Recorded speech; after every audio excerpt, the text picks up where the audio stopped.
नमस्कार दोस्तों, स्वागत है आपका आपके अपने YouTube चैनल द लॉजिक पर। पिछली दो वीडियोस में हमने शिक्षण निगम के नवाचारों के अंतर्गत अपने दो नवाचारों को कंप्लीट पढ़ लिया था। सबसे पहले हमने शिक्षा दर्शन कार्यक्रम को पढ़ा था। तत्पश्चात हमने शिक्षा वाणी कार्यक्रम का अध्ययन किया था। नवाचारों की सीरीज में आज हम जिस नवीन नवाचार के बारे में डिस्कस करने जा रहे हैं वो है आपका स्माइल कार्यक्रम। इस स्माइल कार्यक्रम का क्या आधार था, इस स्माइल कार्यक्रम के कितने चरण थे, इन चीजों के बारे में बात करने से पहले अपन इस स्माइल कार्यक्रम की थोड़ी सी पृष्ठभूमि को समझते हैं कि ये कार्यक्रम जो था वो आया क्यों था। आपको पता है कि स्माइल कार्यक्रम एक शिक्षण अधिगम का नवाचार है। सर, शिक्षण अधिगम का नवाचार का मतलब क्या है? मैं आपको पिछली वीडियो में बता चुका हूं कि आज से लगभग 5 वर्ष पहले जब 2020 का समय हुआ करता था तो हमारे भारत पर या हमारे पूरे विश्व पर एक महामारी का संकट छाया था जिसका नाम था कोरोना महामारी। कोरोना महामारी के समय जब हमारे भारत में लॉकडाउन लगा तो कोई भी शिक्षक कक्ष में प्रत्यक्ष उपस्थित होकर शिक्षण नहीं करवा सकता था, या हम कहें जो शिक्षण अधिगम प्रक्रिया एक शिक्षक और शिक्षार्थियों के मध्य कक्ष में चला करती थी, जो फेस टू फेस इंटरेक्शन हुआ करता था, इन दोनों के मध्य जो क्लासरूम टीचिंग हुआ करती थी वो नहीं हो सकती थी। तो सर, ये क्लासरूम टीचिंग नहीं होगी तो क्या होगा? बच्चे जो है अपनी शिक्षा से पिछड़ जाएंगे। तो बच्चों को शिक्षा से पिछड़ने से रोकने के लिए, उनकी अधिगम में निरंतरता बनाए रखने के लिए, उनकी अधिगम में सक्रियता बनाए रखने के लिए ऐसे तरीके अपनाए गए जो बच्चों को घर बैठे ही शिक्षा प्रदान कर दिया करते थे। ऐसे तरीकों को ही हमने क्या कहा था? शिक्षण अधिगम के नवाचार कहा था। स्माइल कार्यक्रम भी एक शिक्षण अधिगम का नवाचार है। इस नवाचार की खास बात यह है कि मैंने आपको राजस्थान के अंतर्गत अभी तक जितने नवाचार पढ़ाए और जितने भी नवाचार मैं आपको पढ़ाऊंगा, लॉकडाउन लगने के तुरंत बाद सबसे पहला कार्यक्रम जो बच्चों को शिक्षा से जोड़े रखने के लिए किया गया था वो आपका स्माइल कार्यक्रम ही था। वो आपका स्माइल कार्यक्रम ही था। इस स्माइल कार्यक्रम की जो लॉन्चिंग की डेट है वो आपकी 13 अप्रैल 2020। 13 अप्रैल 2020। और देखिए, भारत में लॉकडाउन लगने की डेट है 24 मार्च 2020। तो ध्यान से देखिए, 24 मार्च 2020 को लॉकडाउन लग रहा है और उसके लगभग 19-20 दिन के अंदर स्माइल कार्यक्रम आ रहा है। तो देखिए, 20 दिन के अंदर ऐसा कार्यक्रम लाना, उसको डिजाइन करना, उसको प्रसारित करना वाकई में राजस्थान सरकार का एक अभिनव कदम था। और इस कदम के पीछे जो व्यक्ति मास्टरमाइंड रहे वो व्यक्ति थे आपके उस समय के शिक्षा निदेशक हुआ करते थे जिनका नाम था सौरभ स्वामी जी। सौरभ स्वामी जी के प्रयासों के कारण ही बच्चों को घर बैठे ही शिक्षा प्रदान करने का एक तरीका अपनाया गया जिसका नाम क्या था? स्माइल कार्यक्रम था। ठीक है, तो सर, स्माइल कार्यक्रम बच्चों को घर बैठे शिक्षा प्रदान करने का एक तरीका है? हाँ सर, है। तो सर, इसमें माध्यम क्या होगा? बच्चों तक जो सामग्री है वो पहुंचेगी कैसे? मैंने आपको बताया था कि शिक्षा दर्शन कार्यक्रम में बच्चों तक अधिगम सामग्री पहुंचाने के लिए, उनको शिक्षण करवाने के लिए दूरदर्शन का हमने प्रयोग किया था। शिक्षा वाणी में हमने रेडियो का प्रयोग किया था, रेडियो माध्यम का प्रयोग किया था। तो सर, स्माइल कार्यक्रम में बच्चों तक सामग्री पहुंचाने के लिए ऐसा कौन सा माध्यम का इस्तेमाल किया जाएगा? तो इसका जो जवाब छुपा है वो इसकी फुल फॉर्म में छुपा हुआ है। इस स्माइल कार्यक्रम की फुल फॉर्म है, एस का मतलब होता है सोशल, एस का मतलब है सोशल, एम का मतलब है मीडिया, एम का मतलब है मीडिया, आई का मतलब है इंटरफेस, आई का मतलब है इंटरफेस, एल का मतलब है लर्निंग, लर्निंग, और ई का मतलब है एंगेजमेंट, ई का मतलब है एंगेजमेंट। यानी कि जो इसकी फुल फॉर्म बनी वो आपकी क्या बनी? Social media interface, social media interface for learning engagement, social media interface for learning engagement. इस स्माइल कार्यक्रम की क्या है? फुल फॉर्म में। देखिए इसमें ये क्या लिखा हुआ है, इसमें ये क्या लिखा हुआ है, देखिए क्या लिखा है इसमें, ये लिखा है learning engagement, learning engagement. Sir, learning engagement का मतलब क्या होता है? लर्निंग का मतलब होता है अधिगम और एंगेजमेंट का मतलब होता है सक्रियता। यानी कि अधिगम में सक्रियता, सर किन की सक्रियता? बालकों की, जो घर पे बैठे हुए हैं। तो बालकों की अधिगम में सक्रियता या लर्निंग में एंगेजमेंट बनाए रखने के लिए कौन से इंटरफेस का प्रयोग करना? सोशल मीडिया नाम के इंटरफेस का प्रयोग करना ही आपका कौन सा कार्यक्रम था? स्माइल कार्यक्रम था। तो मैं कहूं कि स्माइल कार्यक्रम बच्चों को लर्निंग में एंगेज रखने के लिए या लर्निंग में सक्रिय रखने के लिए सोशल मीडिया का प्रयोग करना ही कौन सा कार्यक्रम था? आपका स्माइल कार्यक्रम था। सर सोशल मीडिया में ऐसा कौन सा प्लेटफॉर्म इस्तेमाल किया गया था? बहुत सारे प्लेटफॉर्म है, फेसबुक है, ट्विटर है, बहुत सारे प्लेटफॉर्म है, आपको पता है। तो स्माइल कार्यक्रम में ऐसा कौन सा सोशल मीडिया प्लेटफॉर्म इस्तेमाल किया गया? तो मैं आपको बताना चाहूंगा, वो जो आपका प्लेटफॉर्म था वो आपका था व्हाट्सएप। आपका जो प्लेटफॉर्म था वो आपका था व्हाट्सएप। व्हाट्सएप नाम के प्लेटफॉर्म का इस्तेमाल कर कर बच्चों तक अधिगम सामग्री पहुंचाई जाती थी, यानी कि बच्चों को अधिगम में सक्रिय रखा जाता था। यही आपका क्या था? स्माइल कार्यक्रम था। ठीक है, अब देखो मैंने स्माइल कार्यक्रम की इंग्लिश में फुल फॉर्म लिखी है, social media interface for learning engagement. Sir इसकी हिंदी में फुल फॉर्म क्या होगी? तो मैं आपको लिख देता हूं यहां पे, अधिगम अधिगम सक्रियता, अधिगम सक्रियता के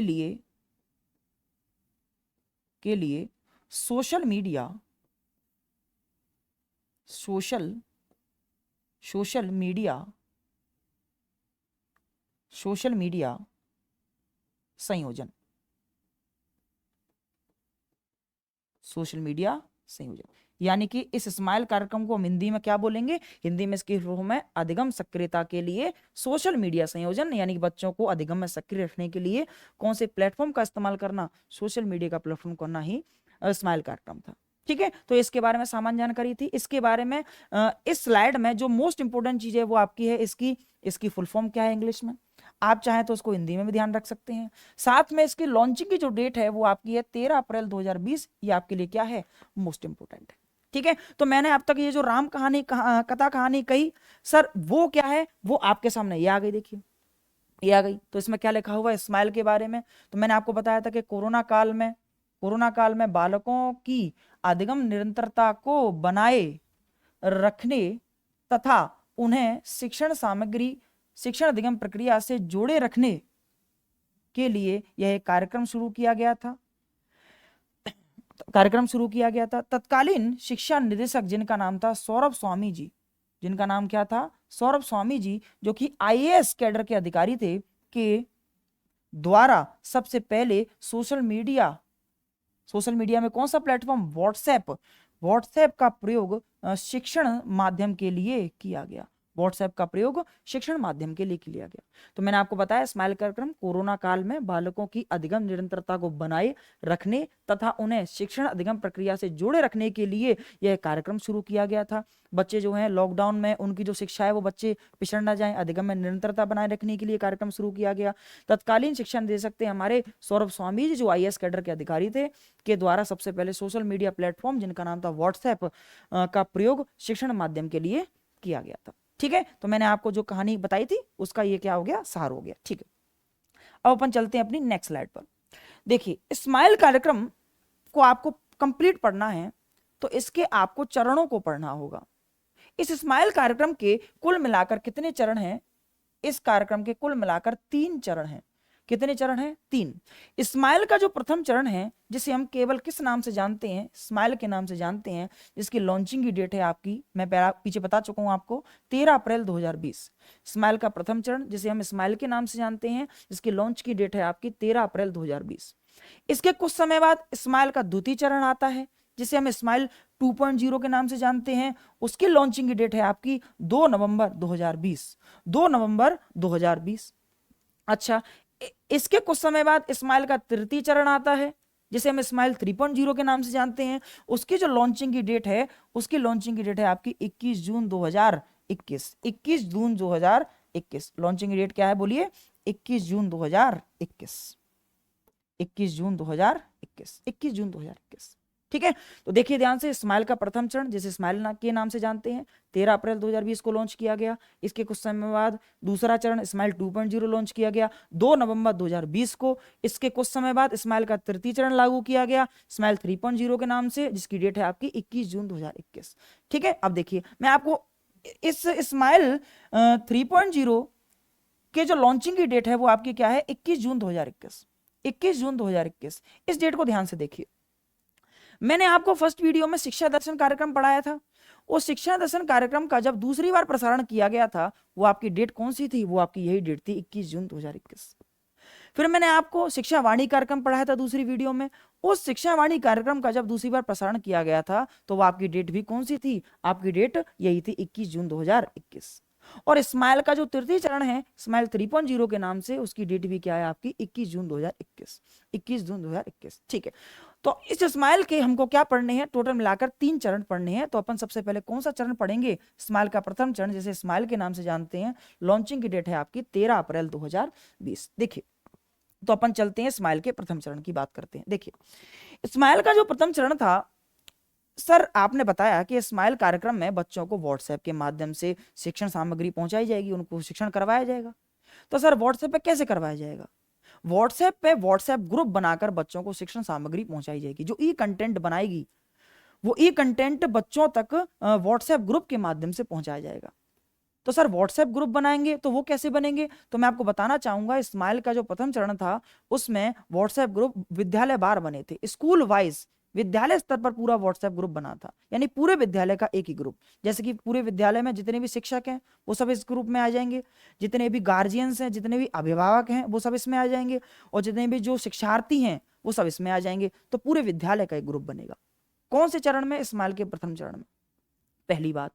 दूसरी बात यह है सर कि सर इसमें व्हाट्सएप ग्रुप के माध्यम से बच्चों को जो सामग्री पहुंचाई जाएगी, जो विषय सामग्री पहुंचाई जाएगी, जो ई कंटेंट पहुंचाया जाएगा, सर वो तैयार कौन करेगा, तो वो तैयार करने का काम करेगा हमारे राज्य की सर्वोच्च शिक्षा संस्थान है, जिसका नाम है RSCRT, जिसका मुख्यालय कहां पर है, उदयपुर में। तो RSCRT क्या करेगी, व्हाट्सएप ग्रुप के माध्यम से बच्चों को ई कंटेंट क्या करेगी, प्रोवाइड करेगी। यानी जो ई कंटेंट बनाने का काम कौन करेगी, RSCRT करेगी। और RSCRT अकेले नहीं करेगी, RSCRT क्या करेगी, जितने भी डिस्ट्रिक्ट लेवल पे हमारे डिस्ट्रिक्ट्स हैं, या हम कहें जो भी 33 डिस्ट्रिक्ट्स हैं, उस समय 33 डिस्ट्रिक्ट हुआ करती थी, उसमें जितनी भी डाइट्स थी, उन डाइट्स को क्या लेगी, सहारा लेगी। RSCRT खुद नहीं करेगी, जितने भी डाइट्स हैं जिला स्तर पर, उनका क्या करेगी, उनके साथ ई कंटेंट को बनाएगी। ठीक है, अब ये जो ई कंटेंट है मैंने आपको बताया कौन बनाएगी, RSCERT। RSCRT क्या बनाएगी, ई कंटेंट। इस ई कंटेंट को कहां भेज देगी सर, राज्य स्तर पर प्रसारित कर देगी, राज्य स्तर पर प्रसारित कर देगी। राज्य स्तर का जो शिक्षा अधिकारी होगा वो इस सामग्री को कहां पहुंचाएगा, संभाग स्तर पर, संभाग स्तर पर पहुंचाएगा। संभाग स्तर का जो अधिकारी है वो कहां पहुंचाएगा इस सामग्री को, वो पहुंचाएगा जिला स्तर पर, जिला स्तर पर पहुंचेगा। जिला स्तर के बाद जो सामग्री है वो कहां पहुंचेगी, ब्लॉक स्तर पर, वो आपकी ब्लॉक स्तर पर पहुंचेगी। ब्लॉक स्तर के बाद जो सामग्री है वो कहां पहुंचेगी, आपकी ब्लॉक स्तर के बाद पहुंचेगी पंचायत स्तर पर, पंचायत स्तर पर। और पंचायत स्तर का जो शिक्षा अधिकारी है, जिसे हम कहते हैं PEEO, panchayat elementary educational officer, panchayat elementary educational officer, जो पंचायत का सर्वोच्च शिक्षा अधिकारी होता है, वो क्या करेगा, इस सामग्री को पहुंचाएगा कहां पर, शिक्षकों तक, शिक्षकों तक। शिक्षकों के बाद ये सामग्री पहुंचेगी आपके अभिभावकों तक, गार्जियंस तक, अभिभावकों तक, गार्जियंस तक पहुंचाई जाएगी ये सामग्री। और उसके बाद जो सामग्री है वो कहां पहुंच जाएगी आपकी, वो विद्यार्थियों तक क्या हो जाएगी, पहुंच जाएगी, विद्यार्थियों तक पहुंच जाएगी। तो ये इसका पूरा क्रम है। RSCRT क्या करेगा, कंटेंट को बनाएगा, वैसा सामग्री को उसको कहां प्रसारित करेगा, राज्य स्तर पर। राज्य स्तर का जो शिक्षा अधिकारी है वो इन्हें कहां भेजेंगे, संभाग स्तर पर। संभाग स्तर का जो अधिकारी है, संयुक्त निदेशक, वो कहां भेजेगा, जिला स्तर पर। जिला स्तर का जो शिक्षा अधिकारी है वो कहां भेजेगा, ब्लॉक स्तर पर। ब्लॉक स्तर का शिक्षा अधिकारी है वो कहां भेजेगा, पंचायत स्तर पर। पंचायत स्तर का शिक्षा अधिकारी जिसे हम क्या बोलते हैं, PEEO, panchayat elementary education officer. उसके अंडर में जितने भी शिक्षक होंगे, जितने विद्यालय होंगे, वो शिक्षक के थ्रू कहां पहुंचेगी सामग्री, अभिभावकों तक, और अभिभावकों के थ्रू कहां पहुंचेगी, विद्यार्थियों तक। तो इस प्रकार से ऐसे होते हुए सीरीज वाइज वो लास्ट में कहां पहुंच जाएगी, सामग्री विद्यार्थियों तक पहुंच जाएगी। ठीक है, अब इसमें एक बात और है, इसमें एक बात क्या है कि आप देख रहे हैं जो पंचायत स्तर है ना, इस पंचायत स्तर पर कौन प्रसारित कर रहा है इस सामग्री को, वो कर रहा है PEO, panchayat elementary educational officer, ये पंचायत एलिमेंट्री एजुकेशनल ऑफिसर ही इस सामग्री को स्थानीय स्तर पर पहुंचाता है। स्थानीय स्तर पर मतलब जहां पहुंचनी चाहिए सामग्री वहां पहुंचाने का काम कौन करता है? फाइनली पीईओ ही करता है, पंचायत एलिमेंट्री एजुकेशनल ऑफिसर। ठीक है, तो ये इसकी कौन सी बात रही? ये तीसरी बात रही। इसके बाद अपन जो चौथी बात करें इस स्माइल के प्रथम चरण की, वो है आपकी स्माइल के जो प्रथम चरण है, इस प्रथम चरण से लगभग उस समय का आंकड़ा है लगभग 65,000 विद्यार्थी क्या हुए? लाभान्वित हुए थे। 65,000 विद्यार्थी इस कार्यक्रम से, स्माइल के प्रथम चरण से लाभान्वित हुए थे। तो मैंने आपको 4 बात बताई। पहला, विद्यालय ग्रुप बने थे, उनमें जो विषय सामग्री बनाएगी वो कौन बनाएगी? RSCRT बनाएगी। उसको फिर ऐसे करते हुए कहां पहुंचाएगी? विद्यार्थियों तक। फिर उसके बाद मैंने आपको बताया स्थानीय स्तर पर इसको प्रसारित कौन करेगा? स्थानीय स्तर पर कौन करेगा?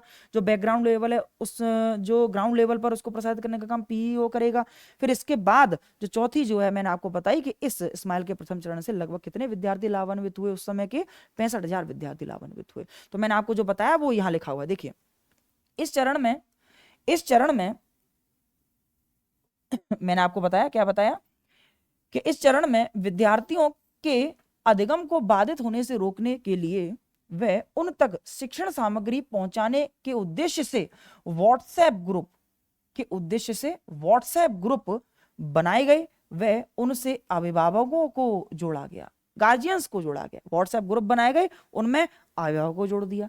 अच्छा, फिर मैंने आपको दूसरी चीज बताई थी कि इस चरण में विद्यालय स्तर पर क्या बने थे? आपके व्हाट्सएप ग्रुप बनाए गए थे। विद्यालय स्तर पर स्कूल वाइज व्हाट्सएप ग्रुप बने थे, पूरे स्कूल का एक ही ग्रुप।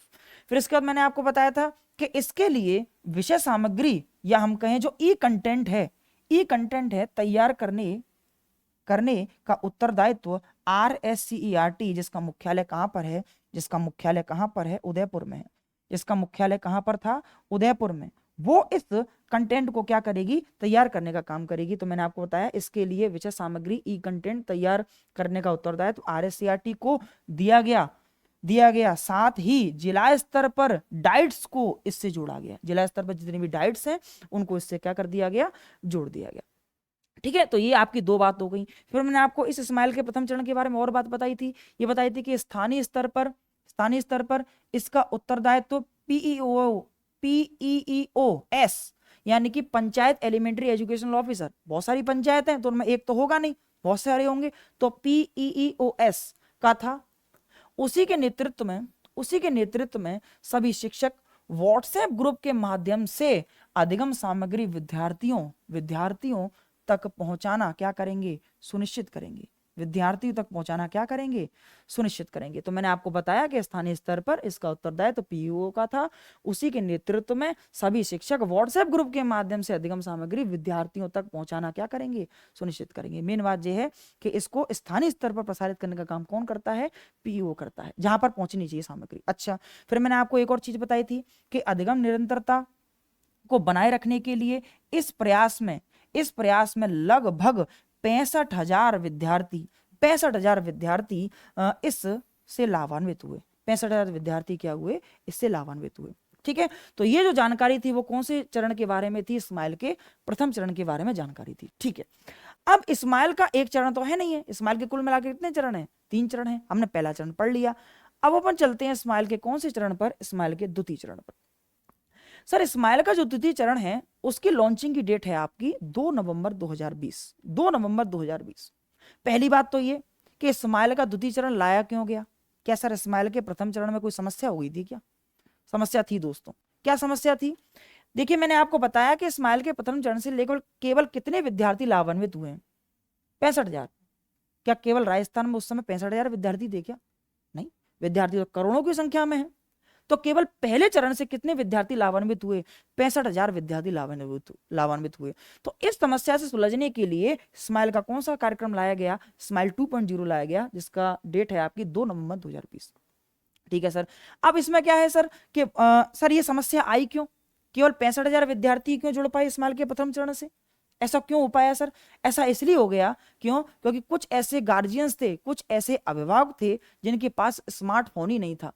जिनके पास स्मार्टफोन नहीं है तो स्मार्टफोन नहीं होगा तो उसमें व्हाट्सएप नहीं होगा, तो व्हाट्सएप के माध्यम शिक्षण सामग्री जो उन बच्चों तक पहुंची थी वो नहीं पहुंच पाएगी। तो इसका क्या हुआ? इसके लिए स्माइल का द्वितीय चरण लागू किया गया। और इस स्माइल की द्वितीय चरण की एक खास बात यह है कि जिन गार्जियंस पर स्मार्टफोन नहीं हुआ करता था, उस स्मार्टफोन की समस्या को दूर करने के लिए बाकायदा शिक्षक शिक्षक उस होमवर्क को प्रिंट करवाता था। प्रिंट करवाकर बाकायदा उस अभिभावक के घर जाता था जिस पर स्मार्टफोन नहीं है, उस अभिभावक के थ्रू दे के आता था, फिर उसके थ्रू बच्चे तक पहुंचती थी, फिर वो शिक्षक अपने स्कूल में आता था, फिर 1 या 2 दिन बाद वो दोबारा जाते थे। शिक्षक जो थे, शिक्षक क्या करते थे, उस होमवर्क को लेके आते थे, बाकायदा उसका इवेल्यूशन होता था, उसका मूल्यांकन करते थे, उसमें नंबर देते थे, और जो होमवर्क है उसको कहाँ लगाते थे, उस बच्चे के पोर्टफोलियो में संधारित किया जाता था, पोर्टफोलियो में लगाया जाता था।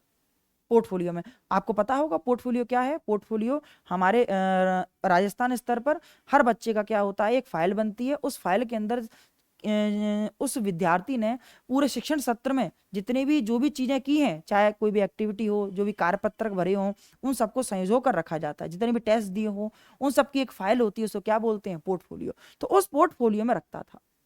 तो देखा आपने, शिक्षक क्या है, बाकायदा होमवर्क को प्रिंट करवा रहे हैं और फिर होमवर्क देने जा रहे हैं, देने के बाद लेकर आ रहे हैं, उसका इवेल्यूशन कर रहे हैं। इसीलिए इस स्माइल 2.0 को गृह कार्य यानी कि होमवर्क व मूल्यांकन आधारित क्या कहा गया, चरण कहा गया। इसलिए इस स्माइल के 2.0 को गृह कार्य एवं मूल्यांकन आधारित क्या कहा गया, चरण कहा गया, स्माइल के 2.0 को। ठीक है सर, पहली बात तो ये हो गई। अच्छा, दूसरी बात ये है, स्माइल 2.0 स्माइल का जो प्रथम चरण है उससे अपडेटेड वर्जन है। तो सर स्माइल के प्रथम चरण में जो विद्यालय ग्रुप जो आपके व्हाट्सएप ग्रुप बने थे वो विद्यालयवार बने थे। तो सर स्माइल के 2.0 में कैसे व्हाट्सएप ग्रुप बने थे, तो इसमें कक्षावार कक्षावार व्हाट्सएप ग्रुप बनाए गए थे, कक्षावार क्लास वाइज व्हाट्सएप ग्रुप बनाए गए थे, हर क्लास का, 7th का अलग, 8th का अलग, 9th का अलग और 10th का अलग, 11th का अलग, जहां तक स्कूल है वहां तक हर क्लास का क्या होगा, अलग अलग व्हाट्सएप ग्रुप बनाया गया था। दूसरी बात। तीसरी बात यह है, जब 2 नवंबर 2020 को स्माइल 2.0 जब लाया गया कार्यक्रम, तो इस समय तक जो कोरोना का जो प्रभाव था वो कम हो गया था। तो कक्षा 9 से लेकर 12वीं तक के जो विद्यार्थी थे उनको शैक्षिक मार्गदर्शन लेने की अनुमति दी गई, यानी कि वो स्कूल जाकर अपने शिक्षक से क्या ले सकते हैं, कोई भी जो मार्गदर्शन लेना है उनको वो ले सकते थे। और इसके लिए बाकायदा सरकार के द्वारा जो सहमति पत्र थे अभिभावकों से वो भरवाए गए, बाकायदा सहमति पत्र का परफॉर्मा लागू किया गया सरकार के द्वारा, उसको भरवाया गया और फिर स्कूल में दिया गया, ऐसे करके। तो उससे क्या हुआ, कक्षा 9 से लेकर 12वीं तक के जो शिक्षार्थी थे वो स्कूल में आकर शैक्षिक मार्गदर्शन ले सकते थे। दूसरी बात।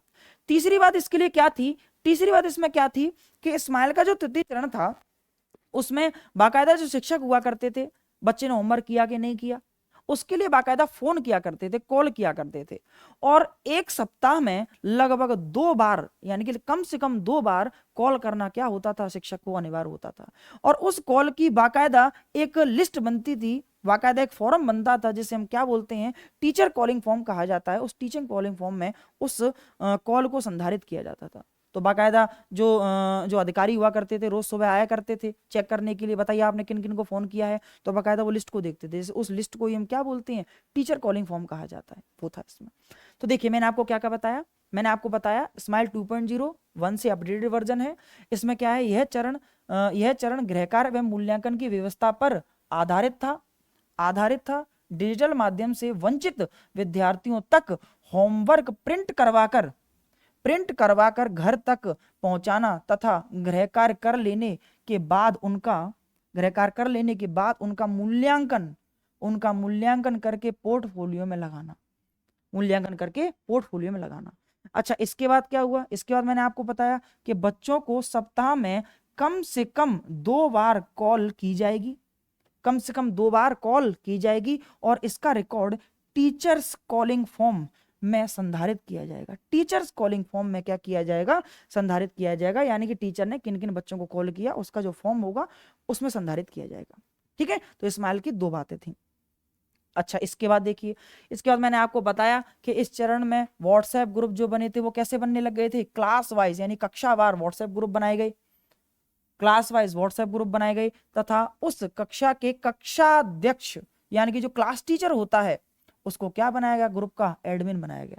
यानी कि एक कक्षा है, मान लो 7th क्लास है, उस 7th क्लास का क्या बना हुआ है, व्हाट्सएप ग्रुप। अब उसमें सारे के सारे शिक्षक जुड़े होंगे, लेकिन उस क्लास का जो कक्षा अध्यक्ष है यानी कि जो क्लास टीचर है उसको ही क्या बनाया गया, केवल एडमिन बनाया गया। ये स्माइल 2.0 की बात है। अच्छा, तीसरी बात क्या है, मैंने आपको बताया था शैक्षिक मार्गदर्शन वाली, कक्षा 9 से 12वीं तक के विद्यार्थियों को अभिभावकों यानी गार्जियंस की सहमति से विद्यालय आकर शैक्षिक मार्गदर्शन लेने की क्या थी, अनुमति दी गई थी। शैक्षिक मार्गदर्शन लेने की विद्यार्थियों को क्या दी गई थी, अनुमति दी गई थी, यानी कि वो स्कूल आकर शैक्षिक मार्गदर्शन ले सकते हैं। ठीक है, फिर मैंने आपको इसके बारे में कौन सी बात बताई, इसके बारे में मैंने आपको बताया था, तो यही इसकी क्या थी, ये बातें थी। अच्छा, इसके बारे में एक और बात है, इसके बारे में एक और बात क्या है कि जो स्माइल का जो द्वितीय चरण है, स्माइल 2.0, ये स्माइल 2.0 भी एक कार्यक्रम के अंतर्गत लॉन्च किया गया था। उसका नाम था आओ घर से सीखें। आओ आओ घर घर में सीखें। आओ घर में सीखें वर्जन 1.0। तो आओ घर से सीखें, आओ घर में सीखें जो कार्यक्रम था, उसके तहत इस स्माइल 2.0 चरण को क्या किया गया था, लागू किया गया था। यानी कि ये जो स्माइल 2.0 जो चरण है, जो आपका चरण है, वो इसके अंदर ही आता है, घर से सीखें 1.0। ठीक है, तो ये इसकी किसकी बात रही, आपकी स्माइल के द्वितीय चरण की बात रही। तो अब अपन चलते हैं स्माइल के 3.0 चरण पर, क्या कहता है। अब स्माइल का 3.0 चरण क्या कहता है। स्माइल 3.0 जो चरण था, उसकी लॉन्चिंग की डेट आपको मैं पीछे बता चुका हूं, 21 जून 2021। 21 जून 2021। अच्छा, ये स्माइल 3.0 जो चरण है, सर इसको लाया क्यों गया, इसलिए लाया गया क्योंकि स्माइल 2.0 जो चरण था, इससे पहले वाला जो चरण था, उसमें कुछ समस्या रह गई थी। क्या समस्या रह गई थी, वो जो चरण था केवल गृहकार्य और मूल्यांकन आधारित चरण था, यानी कि होमवर्क और एवेल्यूशन पर आधारित चरण था। लेकिन स्माइल के 3.0 में जो चरण है, स्माइल का 3.0 चरण है, उसमें गृहकार्य और मूल्यांकन के साथ साथ और भी जो मॉडल्स थे टीचिंग के, उनको भी अपनाया गया। जैसे कि मैं आपको बताना चाहूंगा, जैसे कि आप यहाँ पर देखिए यहाँ पर लिखा है होमवर्क और इवैल्यूएशन यानी मूल्यांकन, यानी गृहकार्य और मूल्यांकन पहले भी था, इसमें भी है। अच्छा, इसके साथ साथ वर्कबुक भी इस्तेमाल की गई इसमें, स्माइल के 3.0 चरण में व्हाट्सएप क्विज भी करवाई जाती थी, शिक्षा वाणी कार्यक्रम के माध्यम से अध्ययन भी करवाया जाता था, शिक्षा दर्शन नाम के कार्यक्रम के माध्यम से भी अध्ययन करवाया जाता था।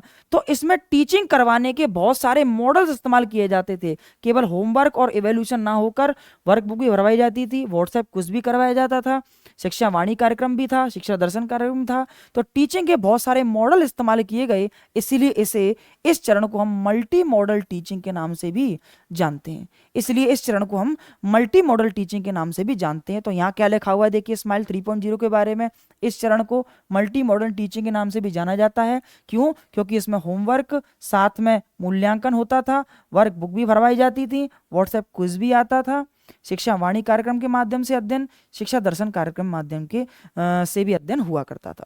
ठीक है, तो इसे मल्टी मॉडल टीचिंग कहा गया। टीचिंग का एक मॉडल ना अपनाकर टीचिंग के बहुत सारे मल्टी मॉडल टीचिंग के नाम से भी इस चरण को जाना जाता है। अच्छा, इसके बाद और क्या जानकारी इसके बारे में अपन देखते हैं। देखिए क्या लिखा है, इस चरण में आओ घर से सीखें 2.0 कार्यक्रम, आओ घर से सीखें 2.0 कार्यक्रम को अनेकों प्रतिमानों का प्रयोग कर संचालित किया गया जिसमें व्हाट्सएप क्विज को अत्यधिक महत्व दिया गया। इसके आधार पर ही मूल्यांकन किया जाता था। इसका मतलब क्या है, मैंने आपको अभी पीछे बताया था कि स्माइल का जो द्वितीय चरण है, उसका जो क्या था, वो किस कार्यक्रम के अंदर शुरू किया गया था, आओ घर से सीखें 1.0 कार्यक्रम के अंतर्गत। लेकिन जो स्माइल का 3.0 कार्यक्रम है, वो किसके अंतर्गत चालू किया, आओ घर से सीखें 2.0 कार्यक्रम के अंतर्गत किया गया। और इस कार्यक्रम के अंतर्गत जो भी मॉडल्स थे, ये वाले जो मॉडल्स थे, अनेक जो प्रतिमान थे, मॉडल्स थे, उनका प्रयोग किया गया। और जिसमें सबसे महत्वपूर्ण आपका जो मॉडल था वो कौन सा था, टीचिंग का व्हाट्सएप क्विज सर्वाधिक मात्रा में इस 3.0 चरण में क्या हुआ करती थी, महत्वपूर्ण होती थी। 3.0 चरण में सर्वाधिक व्हाट्सएप क्विज को महत्व दिया जाता था। और इस व्हाट्सएप क्विज के आधार पर ही बच्चों का क्या होता था, इस व्हाट्सएप क्विज के आधार पर ही बच्चों का मूल्यांकन हुआ करता था, इवैल्यूएशन हुआ करता था व्हाट्सएप क्विज के आधार पर।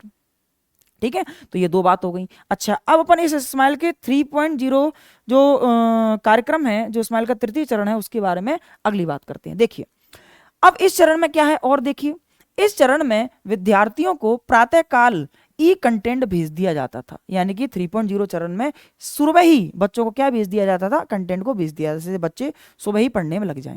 अच्छा, जो ई कंटेंट भेजा जाता था वो सर प्राथमिक स्तर के लिए किस प्रकार का ई कंटेंट भेजा जाता था, और जो कक्षा 6 से लेकर 12वीं तक के लिए जो ई कंटेंट था वो किस प्रकार का भेजा जाता था। तो मैं आपको बताऊं कि प्राथमिक स्तर का मतलब है कक्षा 1 से 5, कक्षा 1 से 5 तक के लिए प्राथमिक स्तर के लिए। ठीक है, तो कक्षा 1 से लेकर प्राथमिक तक के लिए क्या कंटेंट था, तो मैं आपको बताऊं, मूलभूत दक्षताओं पर आधारित, पर कक्षा स्तर के नीचे के स्तर का आधारित हुआ करता था। यानी कि इस प्राथमिक स्तर में जो ई कंटेंट था वो मूलभूत दक्षताओं पर आधारित था, जो फंडामेंटल जो दक्षताएं होती हैं, चाहे आपका संख्या ज्ञान हो, चाहे आपकी संक्रिया ज्ञान हो, उन पर आधारित था। लेकिन कक्षा स्तर का नहीं हुआ करता था, कक्षा स्तर से नीचे का, नीचे के स्तर पर आधारित हुआ करता था, कक्षा स्तर से नीचे का। ठीक है, ये हो गया। अच्छा, दूसरा क्या है, कक्षा 6 से लेकर 12वीं तक के लिए जो ई कंटेंट था वो क्या होता था, वो कक्षा स्तर के आधारित हुआ करता था, यानी कक्षा स्तर पर ही आधारित हुआ करता था। ठीक है, तो ये बात अपनी किसकी रही, ये बात अपनी रही स्माइल के 3.0 कार्यक्रम की। अब देखिए, अब अपन इसको एक बार क्विक रिवाइज करने का प्रयास करते हैं। अपन इसको क्विक रिवाइज करते हैं। अपन ने क्या क्या पढ़ा, तो अपन ने देखा था आज, अपन ने आज पढ़ा कि हमने पढ़ा कि स्माइल कार्यक्रम, स्माइल कार्यक्रम क्या था, एक शिक्षण का नवाचार है जिसको लॉन्च 13 अप्रैल 2020 को किया गया था। इसकी फुल फॉर्म है social media interface for learning engagement, यानी कि अधिगम सक्रियता के लिए सोशल मीडिया संयोजन। ठीक है, फिर मैंने आपको बताया था स्माइल कार्यक्रम को कितने चरण पढ़ने हैं। स्माइल कार्यक्रम के बारे में सामान्य जानकारी बताई थी कि कोरोना काल में बालकों की अधिगम निरंतरता को बनाए रखने तथा उन्हें शिक्षण अधिगम प्रक्रिया से जोड़े रखने के लिए यह कार्यक्रम शुरू किया गया था। और जो तत्कालीन शिक्षण निदेशक थे जिनका नाम क्या है, सौरभ स्वामी जी, जिनका नाम क्या है, सौरभ स्वामी जी के प्रयासों के आधार पर ही हमें राजस्थान में इस कार्यक्रम को लॉन्च किया गया, तत्काल ही, लॉकडाउन लगने के बाद ही।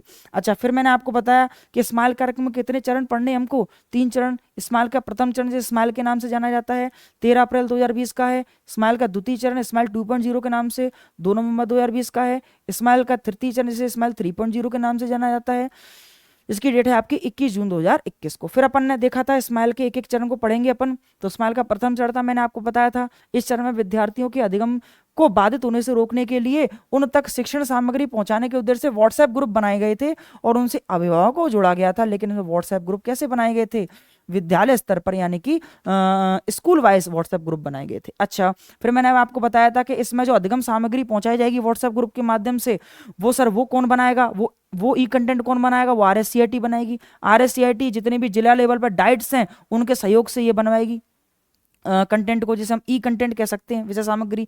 फिर इसको प्रसारित कैसे करेगी, RSCIT राज्य स्तर पर करेगी, राज्य स्तर के बाद संभाग स्तर पर जाएगा, संभाग स्तर पर जिला स्तर पर पहुंचेगा, जिला स्तर के बाद ब्लॉक स्तर पर, ब्लॉक के बाद पंचायत स्तर पर, पंचायत स्तर का जो शिक्षा अधिकारी होगा PEEO उसको शिक्षकों तक पहुंचाएगा, शिक्षकों के बाद अभिभावकों थ्रू पहुंचेगी, और उसके बाद लास्ट में कहाँ पहुंच जाएगी, विद्यार्थियों तक पहुंच जाएगी। फिर मैंने आपको बताया था कि स्थानीय स्तर पर इसका उत्तरदायित्व इसका होता है प्रसारित करने का, PEEO का होता है, उसी के नेतृत्व में सभी शिक्षक व्हाट्सएप ग्रुप के माध्यम से अधिगम सामग्री विद्यार्थियों तक पहुंचाना सुनिश्चित करेंगे। फिर मैंने आपको बताया था स्माइल 1.0 कार्यक्रम के बारे में एक बात और क्या थी कि इससे लगभग कितने विद्यार्थी लाभान्वित हुए, 65,000 विद्यार्थी लाभान्वित हुए।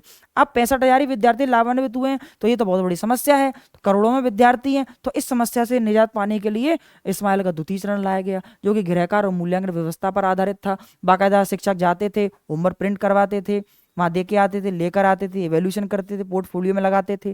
फिर मैंने आपको बताया कि जो शिक्षक हुआ करते थे बाकायदा टेलीफोन कॉल किया करते थे, और कॉल करने पर हर बच्चे से पूछते थे कि हाँ साहब आपने पढ़ाई की कि नहीं की, और सप्ताह में लगभग कम से कम 2 बार कॉल करना तो क्या था, अनिवार्य था। 2 बार, कम से कम 2 बार तो करना ही है, ज़्यादा से ज़्यादा आप कितने बार भी कर सकते हैं। ठीक है, और कॉल करने के बाद बाकायदा शिक्षक को वो एक फॉर्म में लगाना पड़ता था जिसे हम कहते हैं टीचर्स कॉलिंग फॉर्म, उसमें संधारित करना पड़ता था। बाकायदा जो अधिकारी थे जांच करने के लिए आते थे, बताओ आपने किस किस को कॉल किया है, तो उसको देखते थे उस फॉर्म को।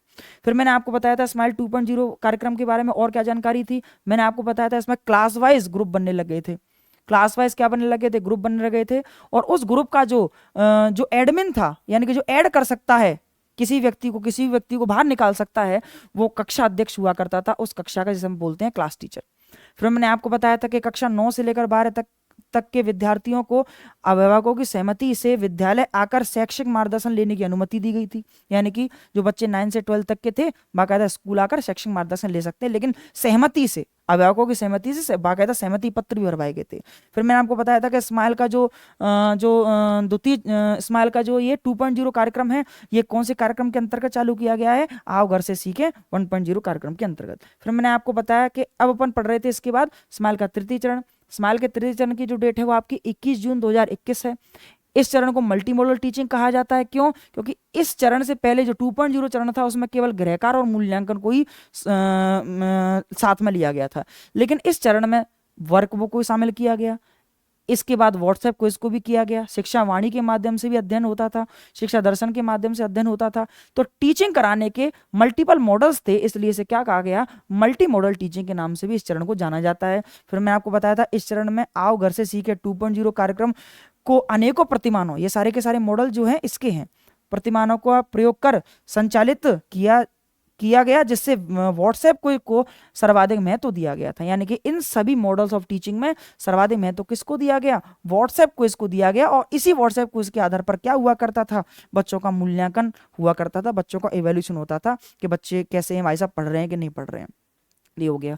फिर मैंने आपको इसके बारे में बताया था कि इस चरण में विद्यार्थियों को प्रातःकाल ई कंटेंट भेजने का काम किया जाता था। 3.0 में सुबह ही कंटेंट आ जाता था, और वो कंटेंट किस किस प्रकार का होता था? प्राथमिक स्तर के लिए जो ई कंटेंट था, या हम कहें कक्षा 1 से लेकर 5वीं तक के लिए जो कंटेंट था, वो मूलभूत दक्षताओं पर कक्षा स्तर से नीचे के स्तर पर आधारित हुआ करता था। यानी कि जो फंडामेंटल हैं उन पर आधारित हुआ करता था, कक्षा स्तर से नीचे का। ठीक है। अब साथ में अगला क्या था कि कक्षा 6 से लेकर 12वीं तक के लिए जो ई कंटेंट था वो कक्षा स्तर के पर आधारित हुआ करता था, यानी कि उनका जो पाठ्यक्रम है उस पर आधारित ही इसका क्या हुआ करता था? कंटेंट हुआ करता था। ठीक है। तो ये रही आपकी बात किसकी? स्माइल कार्यक्रम की। अगर आपको ये वीडियो पसंद आई हो तो इस वीडियो को लाइक करें, शेयर करें और कमेंट सेक्शन में अपने कमेंट को छोड़ें। और यदि आप इस चैनल पर नए हैं तो इस चैनल को सब्सक्राइब करें। धन्यवाद।